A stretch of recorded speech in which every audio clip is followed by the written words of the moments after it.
মোহতারাম, মোবাইল ফোনে তালাক দিলে যে বিষয়টি হয়তো অন্য কেউ জানে না, শুধুমাত্র স্বামী তার স্ত্রীকে মোবাইলে তালাকের কথা জানিয়েছে, এক্ষেত্রে তালাক গ্রহণযোগ্য হবে কিনা। তালাকটা ভাই এটা সহজ বিষয় না, তালাকটা অনেক কঠিন। তালাক ইসলামের এমন এক বাস্তবতা যেটা আবগাদুল হালাল, সবচেয়ে নিকৃষ্ট হালাল বিষয়টা হচ্ছে তালাক।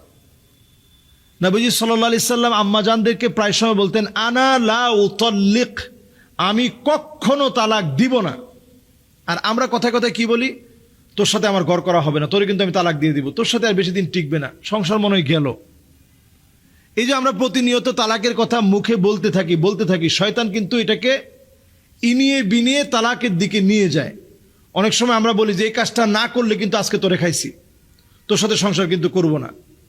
স্ত্রী যদি ওই কাজটা না করেন, যে এই কাজটা না করলে তোর সাথে কিন্তু আমি ভাত খাবো না, তোর সাথে সারাসারি হয়ে যাবে, তো হয়ে যাবে বলার কারণে অনেকটা বাঁচছেন। যদি এইটা বলে ফেলেন যে এই কাজটা করবি, না করলে তুই তালাক, 3 তালাক, তাহলে কিন্তু তালাক পতিত হয়ে যাবে। আপনি সেটা মোবাইলে দেন, আপনি সেটা চিঠির মাধ্যমে দেন, আপনি সেটা একটা ছোট্ট নাবালেক মাসুম বাচ্চা, তারে দিয়ে আপনি সংবাদটা পৌঁছাইছেন যে যাও কথা বলতে পারে, তারে আপনি সংবাদটা পৌঁছাইতে দিলেন যে উমুকরে গিয়ে বলো আমি কিন্তু তাকে তালাক দিয়ে দিলাম, তালাক কিন্তু পতিত হয়ে যাবে। এই জন্য তালাক জিনিসটা খুব মারাত্মক। সালাসুন জিদ্দুহুন, নবী করিম সাল্লাল্লাহু আলাইহি সাল্লাম 3টা বিষয়ে আমাদেরকে সতর্ক করছেন, 3টা বিষয় আমাদেরকে সতর্ক করে বলেছেন। এবং 3টা বিষয়ের একটা হচ্ছে এই যে ইজাব কবুল। হাসতে হাসতে আমরা অনেক সময় বলি যে ঠিক আছে আমি বিয়ে করে ফেললাম, মেয়েও রাজি আপনিও রাজি। আমরা নাটক সিনেমায় যেরকম অহরহ বিয়ে হয় আমাদের, এগুলো সবগুলো কিন্তু বিয়ে হচ্ছে। আপনি মনে করেন না যে হাসতে হাসতে ইজাব আর কবুল হইলে বিয়ে হয় না। হাসতে হাসতেও যদি আপনি বলেন যে বিয়ে করলাম, আর মেয়েও রাজি ছেলেও রাজি, সাক্ষীও রাজি, সাক্ষীরা হাজির, বাস বিয়ে কিন্তু হয়ে গেছে। ঠিক তেমনি তালাকের নিয়মটা এমন, আপনি হাসতে হাসতে বলছেন অনেকদিন তো সংসার করলাম, আর সংসার করতে মন চায় না, তুমি তোমার পথ দেখো, তোমার লগে আর আমি নাই।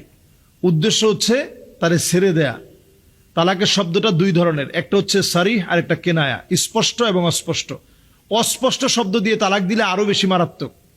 আপনি বললেন যে এতদিন তোমার লগে তো পর্দা টর্দা ছিল না, তুমি আমার স্ত্রী, এখন থেকে আজকে থেকে তোমার লগে আমার পর্দা, আমার বোন যেমন তুমি আমার কাছে, আমার খালতো বোন যেমন তুমি আমার কাছে এমন, খালতো বোন যেমন আমার সামনে আসতে পারে না, তুমিও আজকে থেকে আমার সামনে আসতে পারবা না, আজকে থেকে তুমি আমার পরনারী, তোমার লগে আমার আর আজকে থেকে আর কোনো মানে একত্রে দেখা সাক্ষাৎ নাই, তোমার সাথে আজকে থেকে আমার পর্দা। উদ্দেশ্য যদি নেন তালাক, তাহলে তালাক হয়ে যাবে।